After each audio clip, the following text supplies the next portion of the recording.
Hi folks, welcome to week 4 of the semester. This week we are going to be discussing socialization, meanings of masculinity and femininity.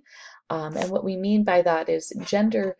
Gender is a social construct, meaning that each different society decides what it means to be male and to be female. So when we talk about things like, when we talk about differences between men and women, we're talking about biology. You know, we use sex for that term when we're talking about concrete physical differences between us. So if we're talking about sex, sex differences between men and women, we're looking at differences in reproductive organs, men having penises, women having uteruses and vaginas. We also talk about secondary sex characteristics, such as women having larger breasts, men having more facial hair. Um, but when we talk about gender, gender is about our attitudes. Gender is learned ways of behavior, learned ways that we learn, or I'm sorry, ways that we learn how to be male and how to be female, what it means to be masculine and what it means to be feminine.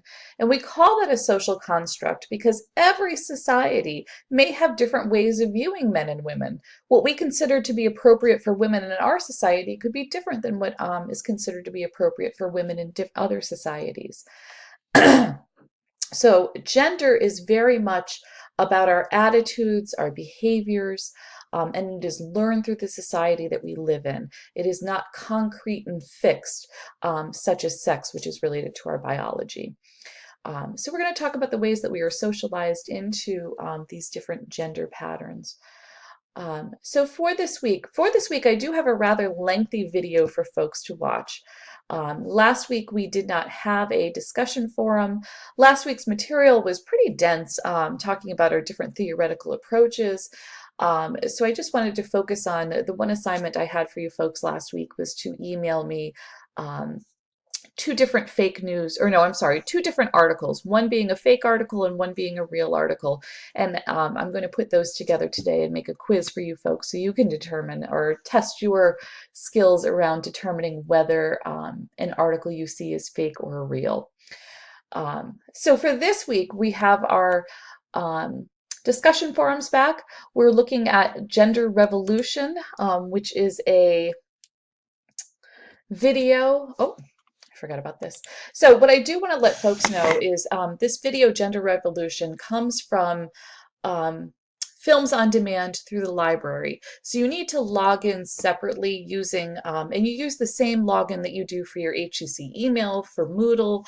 All those should be able to get you access to the library. So let me log in here quickly.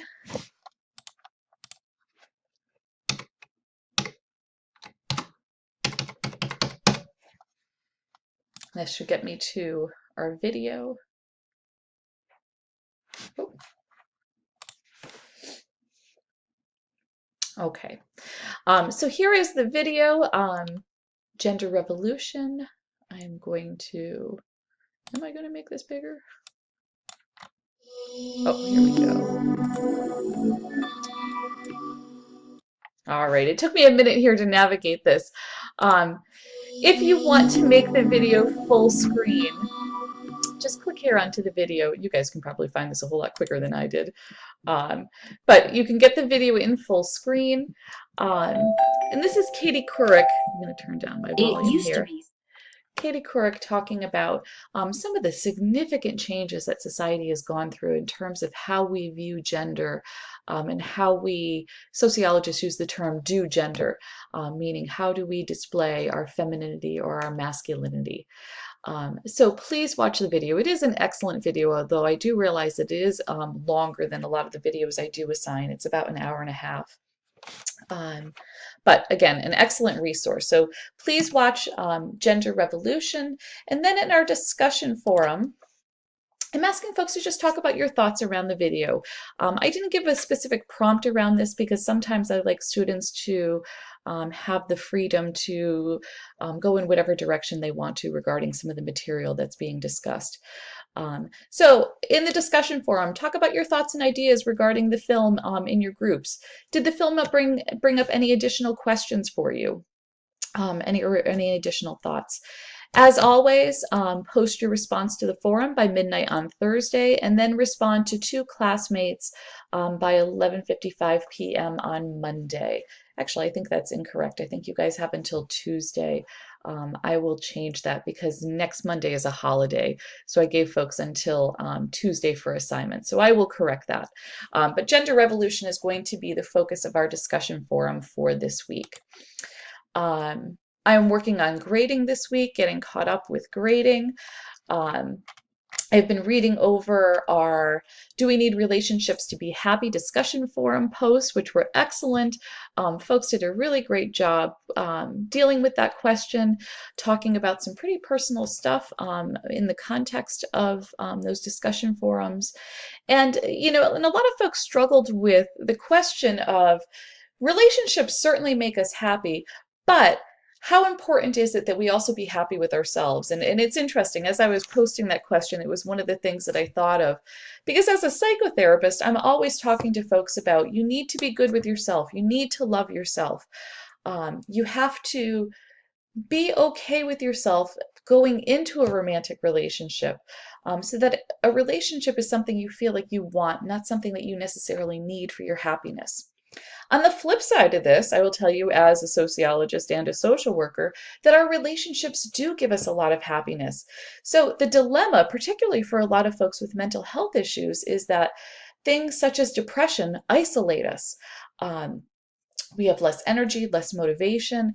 We're very down on ourselves, which makes it hard to connect with other people, which then makes it even harder sometimes to deal with that depression when we feel like we don't have those intimate relationships around us. And I think a lot of folks touched on that in that discussion forum, this idea that you need to be good with yourself and you need to love yourself, but at the same time, relationships certainly do give us a lot of happiness. So you folks did a great job with that discussion forum. I'm not sure why there weren't separate groups for that discussion forum, although that is corrected going forward in our gender revolution discussion forum.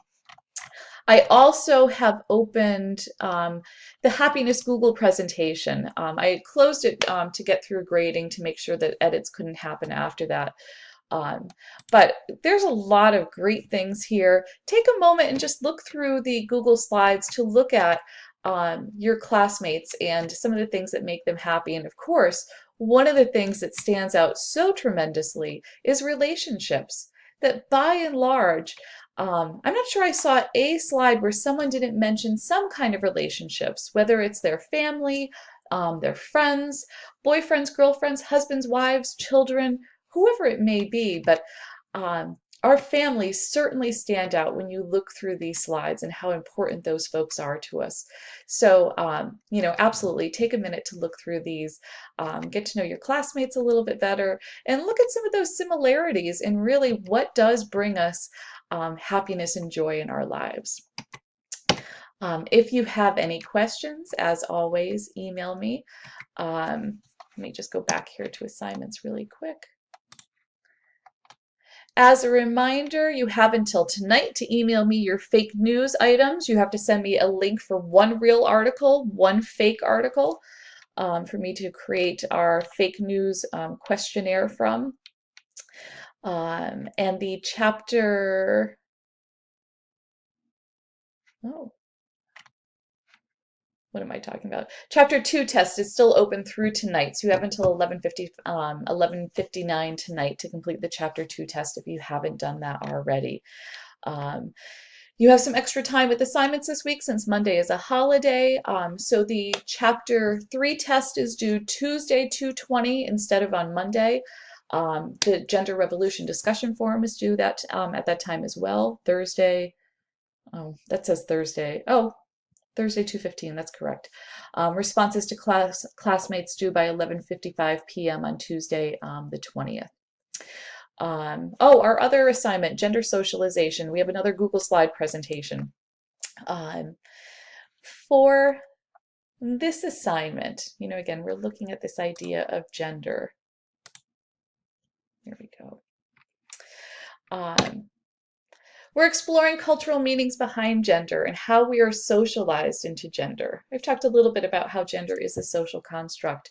Um, Parents are often the first agents of socialization for children because parents, we teach our kids all kinds of different things about how we expect them to behave, how to act out in the world, how to treat people around them. And part of this is we also teach our children what it means to be a boy or a girl. And often this happens in subconscious ways, and I'm going to share a little story about that.